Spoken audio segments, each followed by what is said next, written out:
ប្រភពព័ត៌មានជាច្រើនបាននិយាយថាចារកម្មសហរដ្ឋអាមេរិកបានជម្រាបលោកប្រធានាធិបតីដូណាល់ត្រាំ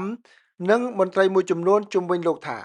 អតីតមេដឹកនាំកំពូលអ៊ីរ៉ង់លោកអាយ៉ាតុលាអាលីខាមេនីមានការសង្ស័យអំពីសមត្ថភាពកូនប្រុសរបស់គាត់ក្នុងការកាន់តំណែងជំនួសគាត់នេះបើយោងតាមប្រភពជាច្រើនដែលដឹងពីបញ្ហានេះបានប្រាប់ទូរទស្សន៍ CBS News ការវិភាគនានាបានបង្ហាញថាលោកខាមេនីដែលជាឪពុកមានការប្រុងប្រយ័ត្នចំពោះកូនប្រុសរបស់គាត់គឺលោកអាយ៉ាតុលាមូស្តាបាខាមេនីក្នុងការឡើងកាន់អំណាចដោយសារតែគាត់ត្រូវបានគេយល់ថាជាមនុស្សមិនសូវឆ្លាតហើយត្រូវបានគេមើលឃើញថាគ្មានលក្ខណៈសម្បត្តិគ្រប់គ្រាន់ក្នុងការធ្វើជាមេដឹកនាំនេះបើយោងតាមប្រភពព័ត៌មានដែលបានប្រមូលក៏បានបង្ហាញផងដែរថាឪពុករូបនេះបានដឹងថាកូនប្រុសរបស់គាត់មានបញ្ហាក្នុងជីវិតផ្ទាល់ខ្លួនផងដែរនេះបើយោងតាមប្រភពព័ត៌មាននៅក្នុងរដ្ឋបាលចារកម្មរបស់សហរដ្ឋអាមេរិកនិងមនុស្សដែលជិតស្និទ្ធនឹងប្រធានាធិបតីសហរដ្ឋអាមេរិកលោកមូស្តាបាខាមេនីដែលមានអាយុ56ឆ្នាំត្រូវបានជ្រើសរើសឲ្យក្លាយជាមេដឹកនាំកំពូលអ៊ីរ៉ង់កាលពីចុងសប្តាហ៍មុនដោយក្រុមប្រឹក្សាសាសនារបស់ប្រទេស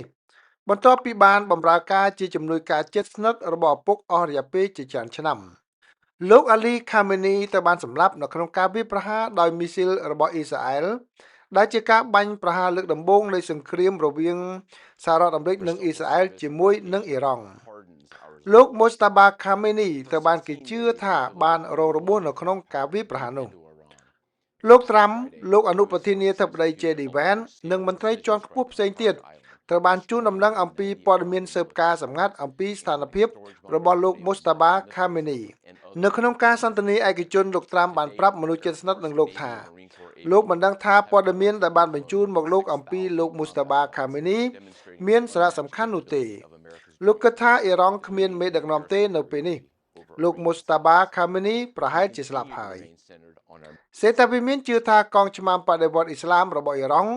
កំពុងបញ្ជាការបាញ់ប្រហារនេះដែលជាការផ្លាស់ប្ដូរដ៏សំខាន់មួយពីរបបផ្ដាច់ការដែលមានតាំងពីបដិវត្តឆ្នាំ1979របស់ប្រទេសនេះអ្នកនាំពាក្យរបស់ CIA សេតាវិមាននិងអនុប្រធានាធិបតីសហរដ្ឋអាមេរិកបានបដិសេធមិនធ្វើអត្ថាធិប្បាយនោះទេនៅពេលដែលសារព័ត៌មានបានតាក់ទងសួរនៅថ្ងៃសុក្រសប្តាហ៍មុនលោកត្រាំបានបង្ហើបជាសាធារណៈអំពីការខ្វះជំនឿរបស់លោកអាលីខាមេនីលើកូនប្រុសរបស់គាត់លោកត្រាំបានប្រាប់ទូរទស្សន៍ Fox News ក្នុងបទសម្ភាសន៍មួយថាមេដឹកនាំទី2របស់ពួកគេបានបាត់បង់ជីវិតទៅហើយឥឡូវនេះមេដឹកនាំទី3របស់ពួកគេកំពុងជួបបញ្ហាហើយម្នាក់នេះមិនមែនជាមនុស្សដែលឪពុកចង់បាននោះទេលោកត្រាំបានហៅមេដឹកនាំកម្ពុជាថ្មីថាជាមនុស្សមានទម្ងន់ស្រាលដែលនឹងក្លាយជាមេដឹកនាំដែលមិនអាចទទួលយកបានសម្រាប់អ៊ីរ៉ង់លោកក៏បានណែនាំផងដែរថាលោកចង់បានការត្រួតពិនិត្យខ្លះលើមេដឹកនាំបន្ទាប់របស់អ៊ីរ៉ង់រដ្ឋាភិបាលសហព័ន្ធកាលពីថ្ងៃសុក្របានផ្ដល់ប្រាក់រង្វាន់រហូតដល់$10 លានសហរដ្ឋអាមេរិកសម្រាប់ព័ត៌មានអំពីទីតាំងរបស់លោកមូស្តាបាខាមេនីនិងមន្ត្រីសំខាន់ៗរបស់អ៊ីរ៉ង់ចំនួន9នាក់ផ្សេងទៀតលោកមូស្តាបាខាមេនីគឺជាមេដឹកនាំកម្ពុជាទី3របស់អ៊ីរ៉ង់ចាប់តាំងពីបដិវត្តអ៊ីស្លាមឆ្នាំ1979បន្ទាប់ពីឪពុករបស់លោកនិងអាយ៉ាតុលារូម៉ាឡាខូមេនីការបន្តវេនពីឪពុកទៅកូនគឺជារឿងគួរឲ្យកត់សម្គាល់ពីព្រោះបដិវត្តបានផ្ដួលរំលំរបបប្រជានិយមដែលសោយរាជ្យបន្តពូជ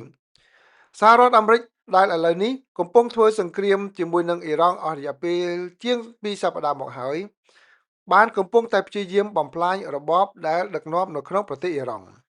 រដ្ឋមន្ត្រីការពារជាតិសហរដ្ឋអាមេរិកលោក Pete Hegseth បានប្រាប់នាយកព័ត៌មានកាលពីថ្ងៃសុក្រសប្តាហ៍មុនថាលោកមូស្តាបាខាមេនីបានរងរបួសហើយទំនងជាខូចខាតរូបរាងកាយ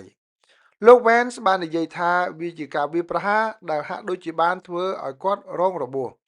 ស្ថានភាពពិតប្រាកដរបស់គាត់គឺនៅមិនទាន់ច្បាស់លាស់នៅឡើយទេនៅពេលនេះលោកបានចេញសារម្ដងដែរតាំងពីឡើងកាន់អំណាចមកក៏ប៉ុន្តែមិនបានបង្ហាញរូបរាងនោះទេដោយគ្រាន់តែឲ្យអ្នកអានទូរទស្សន៍អានសាររបស់លោកតែប៉ុណ្ណោះ